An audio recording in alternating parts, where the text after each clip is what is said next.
All right, let's get the screen set up. Patrons, welcome in. How you doing? Hey. Great. Hey, we've got Psych and Genesis here. How's it going, Psych? How's it going, Genesis? How are you guys? Good? Good? Welcome. I think I've got the screen looking pretty good here. So, man, you guys, this is kind of fun because you have the two of us all to yourselves. Yep. So, welcome back. We're talking about companion missions, right?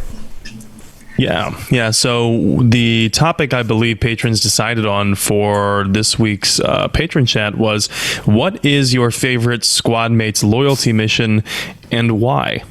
So, Psych or Genesis, do either of you have a dying itch to go first? Ladies first. Gentleman thing to do. All right. So my favorite loyalty mission was Grunt. I had so much fun because when you're communicating with Krogans, going for even like the not renegade option, but like the down option, they generally respect that more. And so you get to have more interaction and you get to headbutt a Krogan and it's the best thing. Yeah, that is pretty awesome. Just as a refresher for everyone, Grunt's loyalty mission is about finding his Krant. It's really a rite of passage for Grunt, a Bildungsroman, if you will, where Grunt is a tank-bred Krogan, and because of that, he's not quite sure how to approach what would be Krogan puberty. And so when we help Grunt out along with that, he needs to find his group, his Krant. So we take Grunt to Tuchanka, and of course, if you played Mass Effect 1 and Rex is alive, Rex is the leader of Clan Erdnot, who more than happily sponsors him because of his association with Shepard. So that's just a little refresher on the Grunt's loyalty mission, and I gotta agree, Genesis, headbutting the Krogan is something else, and it's some spicy flavor that Mass Effect 2 really thrives in. I'm sorry, I should have said spoiler alert before I started that. No, it's fine. This is a lore show, so everything's going to be a spoiler on some level, right? Can you imagine what it would feel like to headbutt a Krogan? Ouch. Their head plate looks pretty hard. Looks like bone. Yeah, I bet it would feel like hitting a rock. You know, like going up to like the side of a mountain and just like hitting your head on the side of a mountain. That would explain a lot of Shepard's decisions afterward. Sorry, but go on, Genesis. No, I also like the fact that that's the first time that we get to see a female Krogan is when you start that mission.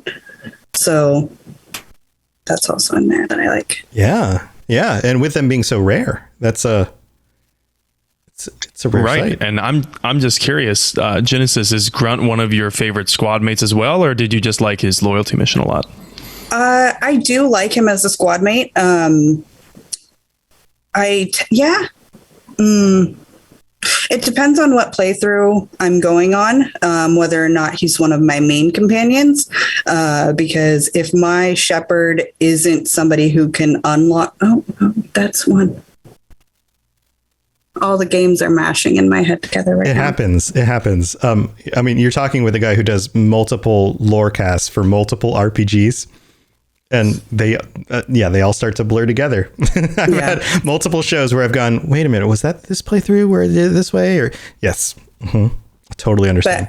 But I tend to bring Garrus with me on every mission, and then whoever I think is going to fit the mission best for dialogue is going to be my second companion. Yeah, that's an awesome way to play through. Of course, I'm biased because I played through the same way. I bring one story flavor companion and one practical gameplay companion with me, and that almost always ends up being Garrus plus one. So I used to bring my love interest in every mission with me, and then I figured I can't pass up Garrus like that, because more often than not, Garrus was not my love interest. But speaking of Garrus, I know that his loyalty mission is a favorite of many people, but something tells me that may be the case with Psych? Am I right? He makes my top 3, absolutely. But my absolute favorite is Tally's loyalty mission. You get that rich addition of Quarian lore attached to the game overall. And then you help Tally through this, really emotional time of her life, right? She's been accused of the worst crime in Quarian history. And she's dealing with, death of a parental figure. It's a whole thing. So that's why it makes it my top, my absolute favorite. Garrus comes in second for that. I totally get that as well. With Tally's loyalty mission, on my last playthrough, I was trying to have my broship romance Tally. And it just so happens that if you're trying to romance Tally and you don't lie for her to the Admiralty board in her mission, then guess what? The deal's off. You're not getting any, and that romance is not going to follow through. So it really pins your morality against your loyalty, which is a cool, I guess, balancing act that you don't really see with many games, where I was trying to play an authentic character, right? An authentic character who didn't ever want to lie, even at the expense of someone he really cared about. So he ended up losing Tally's loyalty. And of course, that can result in Tally's death or other characters' death in the final mission in Mass Effect 2. I was lucky enough that it didn't. But Psych, have you always gone through and secured Tally's loyalty?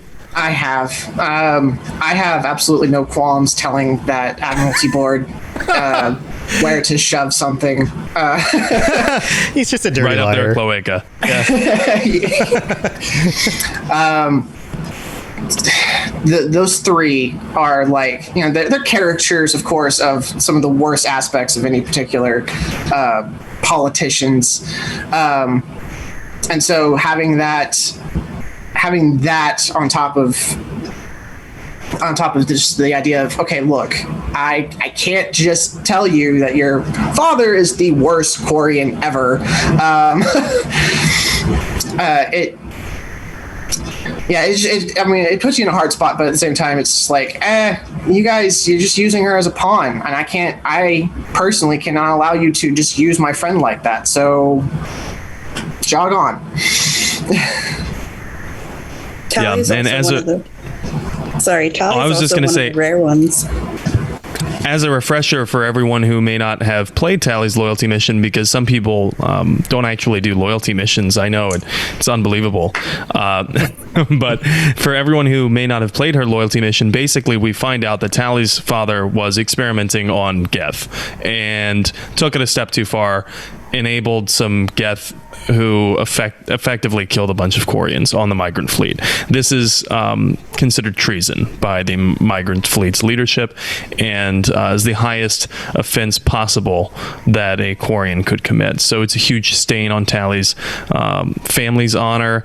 She's embarrassed by it, of course, when she finds out that it's true. And so the loyalty aspect comes down to basically Shepard playing lawyer in court for her. And you can decide to play the devil's advocate, or you can decide to have like a neutral type of approach to it where you still secure her loyalty but kind of skirt around the topic, or you can go, in my opinion, what is considered Paragon but oddly Renegade, where you choose to tell the truth and piss off your squad mate in the process. But Psych, about Genesis's favorite loyalty mission, have you ever not secured Grunt's loyalty? No, I am too much of a completionist to never not complete any loyalty mission. And there is something to be said for taking a giant nuke to a giant death worm. So, that is fun. But yeah, I'm too much of a completionist to not complete anything that comes through that game. See, this is always my problem, is that I'm a stickler for whatever the morality is that I feel like I'm siding with in the moment, rather than sticking to the person. Like, I will generally side with the morality over what I think the person wants me to do, which means I will screw over a loyalty mission. And so many times I will mess up a relationship because I'm sticking to what I think is the right thing to do or what needs to be done in the moment rather than what the person would want me to do. So in a playthrough, like I'll get through a playthrough and be like, well, I got no romances this time.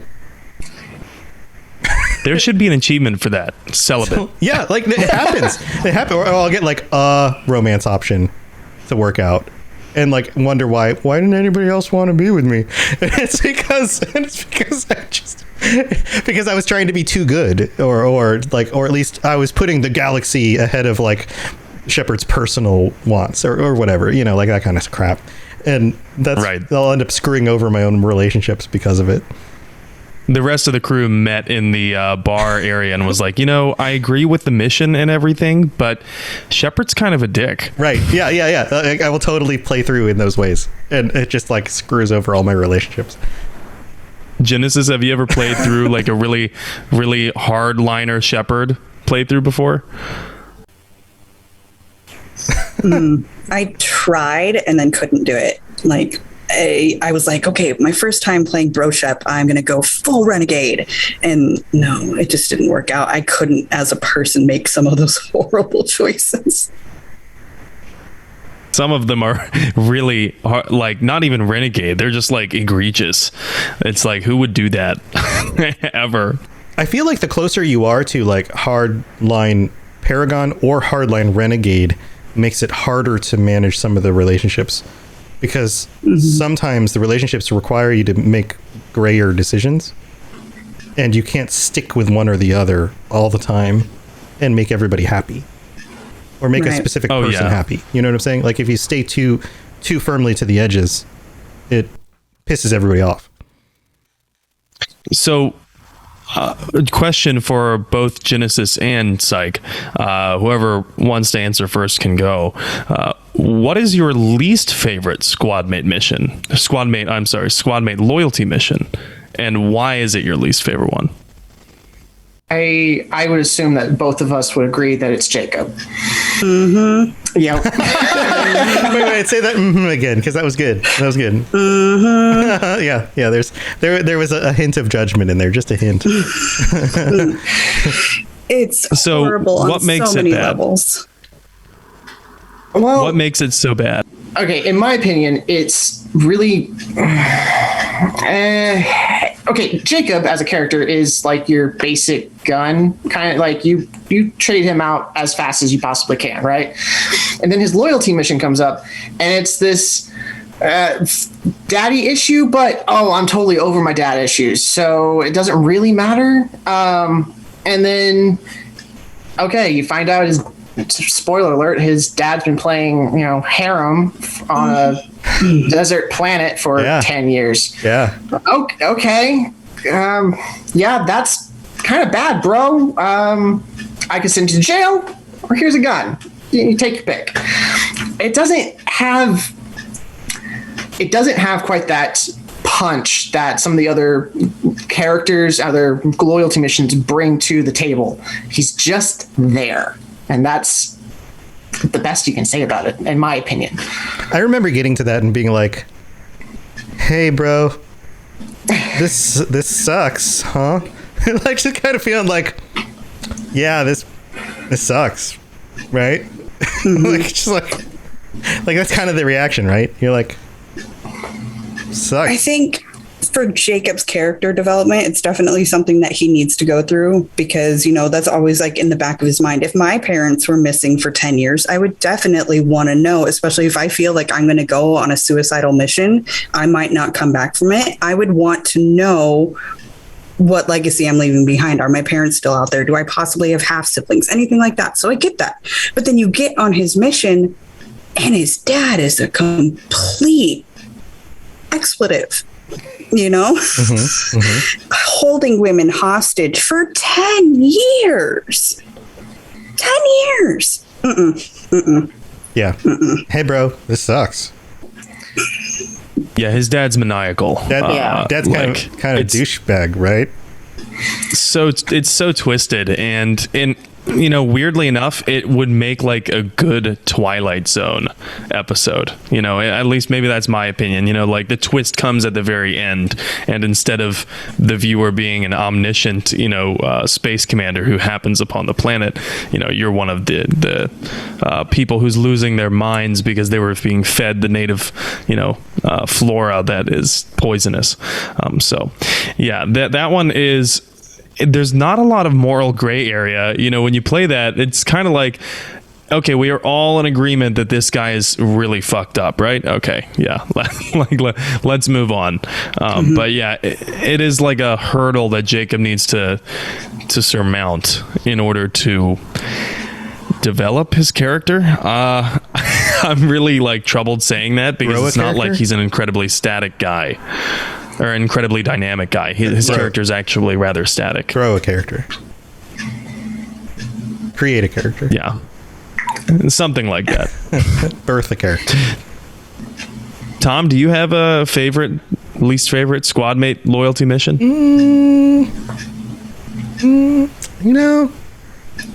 I have such a hard time ranking things as favorites. I've talked about this on other shows. When people ask me about favorites and stuff, I have a really hard time ranking stuff. Like, it's more like there's things I like for different reasons and things I don't like for different reasons. I'm trying to think through them all. It's been a while since I played all of the loyalty stuff. The one you do with the lizard guy. What was his name? Morden? No, or not Thane. Thane. I like that one. Yeah. That one stands Thane's out. son trying to follow in his footsteps by becoming an assassin as well. And you have to stop him. I thought that was interesting. That was a pretty impactful one. Yeah, because of the whole, maybe because I'm a dad thing. And I found Thane, Thane was the one I ended up romancing on my first Mass Effect 2 playthrough. And I found that to be engaging. His whole, like, he was kind of a mysterious character, but then you find out like he's a dad, and then the whole relationship with the kid, and then trying not to have the kid be like the dad. Like, that whole aspect of it I found really interesting.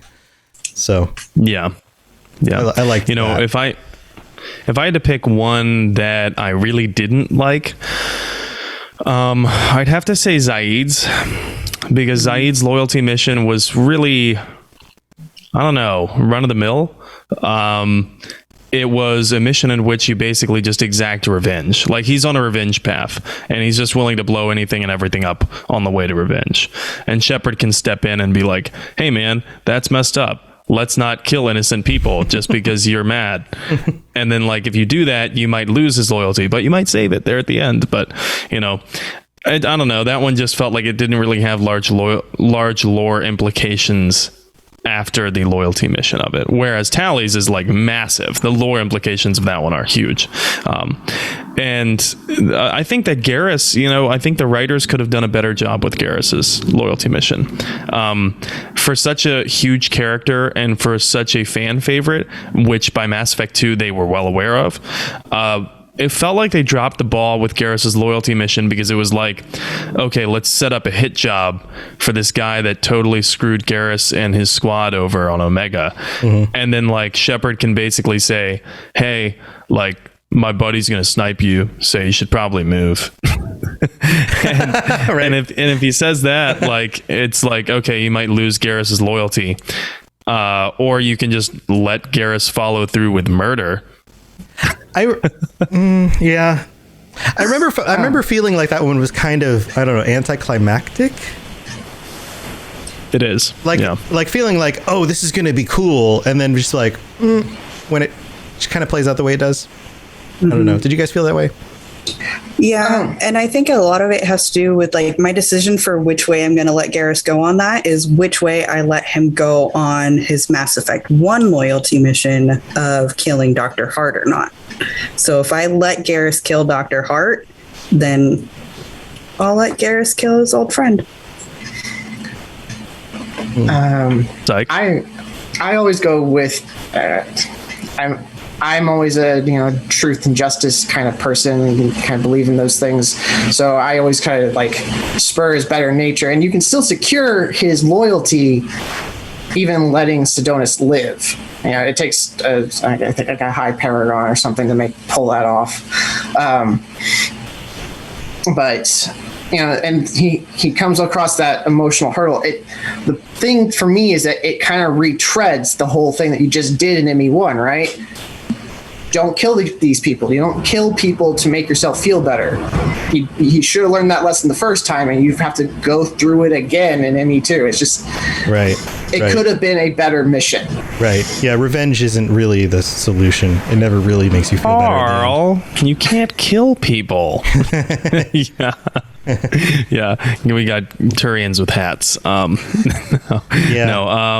That's an obscure reference. Thinking through these, I think I'm with Psych here, that the Jacob mission was just kind of like, by the time, I think it was one of the last ones I did, and then by the time I got to that one, it was just kind of like oh crap, I got to get through this. Like, it was just like one of those where it was just like, okay, I think it was like I did it because I was completing everything, not because I wanted to at that point. Mm-hmm.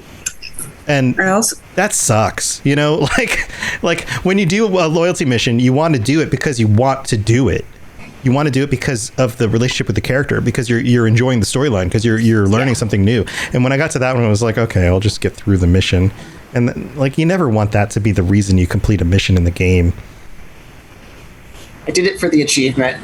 Right. Well, I did it because I thought maybe it would go somewhere, and it just kind of doesn't. And you get done with it and you're like, well, that's done. Great. Okay, let's move on with the next thing. Jack's loyalty mission is also pretty high up there on the list for me of favorite ones. Yeah, so that when I was thinking through my favorites, that was one of the, like, that's probably in my top 2 or 3. Because Jack's one is a good one about confronting the past. It helps flesh out her character. Like it justifies her as not just being this like edgy character. It all of a sudden gives you justification for like, who is she? Why is she the way she is? And it creates this like interesting understanding of her backstory and what's actually going on with her, which is great. That allows her to be this edgy character with more depth. And it lets her wear a shirt. And she gets to wear a shirt. So there's that as well. Yes. Yeah. No, I'm actually with Genesis on this one. It was kind of weird how they forced the Fifth Element look on Jack from the very beginning. Yeah. The designers in these games were, from the beginning, the designers in these games were like, let's let all the ladies wear tight-fitting armor and really show their butts and their boobs. And then the Jack design came out, and everyone was like, what? Like, I remember when Mass Effect 2 came out, and they were showing all the characters, and then they showed the character of Jack, and there was like, even in the games media, there were game reporters that were just like, come on. Yeah. So I am all for what Jack is wearing, and I like the fact that they started her that way, because if the naked look was the unlocked, I think that I would have more issues with it. Like, you get to unlock her taking off more clothes. Yeah. That's a good point. That's true. That's a really good point. Right. But it's still, like, can we move past the idea that, like, the design of characters in games are for, like, teenage boys in order to get them to buy more video games? If we're going to have adult things in games, can we let them just be adult things in games? And can we let the majority of characters be, like, regular people who wear regular clothing? And then put the adult things in the games in the appropriate places in the games where adult things would be in games. Maybe that would make more sense. Am I hearing you say that you were really sorely missing a racy Caden outfit? but you know what I'm saying? Like, if you're going to sexualize the women in the game, then sexualize the men in the game. Make the whole game sexual. Yeah. But if you're going to have like armor, then don't have boob armor. Have armor that actually functions like armor, right? Like, armor historically that women would wear would look very no different than armor that men would wear, because you wouldn't want a divot in the middle of your chest that would move weapons towards the center of your chest. It doesn't make any sense, right? You wouldn't have individual boobs shaped in your armor. It makes no sense for that, right? Well, I'm not an armor expert, and I also don't have boobs, so. Yeah, I'm like, I am a boob expert, and I like them separated if they're going to be contained. But no, you can separate them underneath the metal. What I'm saying is the outside of the shape is flat. Does that make sense? It. Like inside the clothing, you can separate them, but on the outside of the clothing, and people there's been a lot of research that's done into this. Historically, women who had to wear armor, the outside of the outfit would still, like, the idea of wearing armor is that your body should be shaped like a cylinder so that it deflects things around your body. Brienne of Tarth, right. Like there's good armor in some movies, and then there's bad armor in other movies, and games are the same thing. So, like it doesn't, just like in the real world, not everybody walks around in public wearing sexualized outfits. In fact, the majority of humans don't, but some people do. Why don't we actually have like realistic percentages of people in a game that look sexualized, but most people don't, like let the character of the character define if they choose to wear sexualized clothing or not. Right? Doesn't that make sense? Mm-hmm. Rather than every female in the game looks sexualized and has a model physique, because that's not not realistic. Aside from Jack's shirt debacle, I do like the cyberpunk visor that she gets a lot because it's totally cyberpunk. Like that is 110% cyberpunk that Jack gets this awesome visor with like the red lights on it. And I was like, man, Jack really should have had that visor from the get-go. Yeah. Sovereign says, I'm still upset there was no Jack outfit for Grunt. What if we had Jack outfits for all the characters? Jack outfit for Shepard. I can see that mod coming about. Yeah. Right. Yep. And, I think that of the people who are interested in the outfits for squad mates, I think the first half of our episode will be particularly pertinent with the expanded galaxy mod. But all right, well, Psych, Genesis, do you have any final thoughts about squad mate loyalty missions? No, I'm good. I think we covered a lot of ground. I'm happy. Well, cool. Well, thanks for joining us, guys. This has been super fun. Yeah, this is great. Yeah. I'm looking forward to next week. We'll have the rest of the patrons on with us next week for the full episode. And until then, everybody, it'll be a week until that episode. Hope you guys have a good week. Guys, do you have anything you want to share with us? Any cool projects you're working on or stuff you're doing or ways people can reach out to you? Why don't we jump to Genesis? Genesis, you have anything going on? I do, but we haven't fully announced it yet, so I don't know. Okay, so you're holding out on us, so I guess we'll have to wait to find out. There are big things coming. In my world. Okay, so we'll wait. We'll wait for that. So stay tuned, friends. And do you want to share ways people can reach out to you, or do you just want to say like, hey, I'm on the Discord? I am. I'm on the Robots Radio Discord as Genesis. It's Genesis with a J. And yeah, come chat. Awesome. Psych, what do you got going on? Yeah. So my local gaming group has agreed to allow me to use them for a tabletop podcast. Nice. Yep. We're going to do a Mass Effect tabletop. We're utilizing the Fate system. It's a more narrative-driven rather than roles-driven kind of thing. Cool. I like that. I enjoy playing games more like that as well. So that sounds fun. It's Mass Effect Blue Shift. We are all C-Sec officers in that interim time between the battle for the Citadel and the end of the world. And you can find us at ME_Blue Shift on Twitter. Very cool. Sounds like a super fun thing. If you guys are ever interested, there's always the Robots Radio Rocket Club, which I'm sure you know about. So if ever you're interested in, some guidance and wanting to be part of the Robots Radio Network, you can always look me up there, or we'd be happy to bring you on board and work with you if you want. But good luck with that. Otherwise, I hope that's super fun and definitely go check that out, listeners. That sounds like an awesome thing. yeah, it's going to be fun. We should have our first episode November 15th is what I'm hoping for. Very cool. Very cool. We'll have a super fun time with that. And Seven, you got anything going on you want to share? Yeah, I don't think that I'll be streaming this week because, as I said, I have a friend in from out of town, but I will be streaming probably come next Sunday. If I can manage streaming before the episode, I will. However, that's a little dicey because although it's Halloween, it's also my girlfriend's birthday next Sunday. So we're going to do what we can between work and other obligations, that come with life. But yeah, I'm going to be trying to stream as soon as possible, and I'll be streaming some Mass Effect. If anyone wants to catch up or follow me, I am at N7TheLegend on Twitch, on Twitter, on pretty much everything.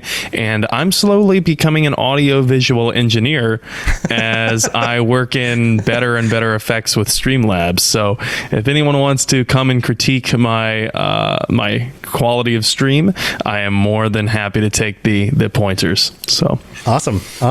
Yeah, it's speaking of birthdays, it's my wife's birthday today. So we went out and celebrated and stuff. So happy birthday to her.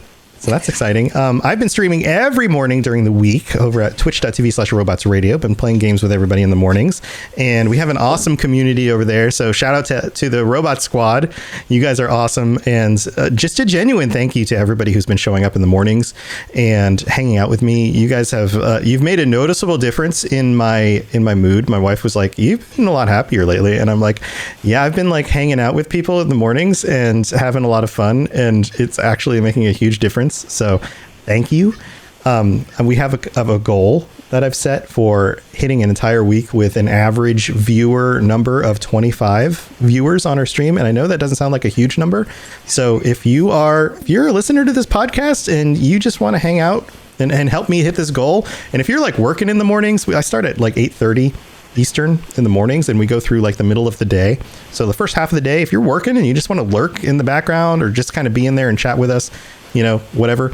It's I used to do that all the time when I worked in an office. I'd have a stream up on my second monitor while I was working, and I just kind of pop in every so often and chat and kind of listen in the background.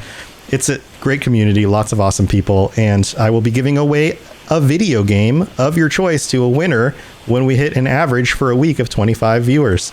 So you might want to if you want to pick up Legendary Edition, you haven't had a chance to get it yet, or some other big game that's coming out this fall, you might be one of the winners. So come help us reach that goal, and maybe you'll get a chance to win. So lots of awesome stuff going on in the stream. It's the same channel that we broadcast this live at, and I just can't say thank you enough to everybody who's been coming and hanging out with me. We've been growing numbers every week, and it's just been super, super fun, having an awesome time. So that's what I got going on. And of course, all the other shows at robotsradio.net if you're looking for other shows. So check out that stuff. And that's it. So until next time, everybody, thank you to our patrons. You guys are awesome. Thank you for being here. We'll be back next week with the rest of our patrons. And until then, stay safe out there in the galaxy. There's a lot of crazy stuff out there. And, good luck with your loyalty missions. We'll see you next time. Bye, everybody. Thanks for tuning into the Mass Effect Lorecast. We'd love to hear your opinion and thoughts on the lore of Mass Effect. Reach out to us on Twitter at Mass Effect Cast, or check out the Robots Radio Discord. Also, you can send us an email at masseffectlorecast@gmail.com.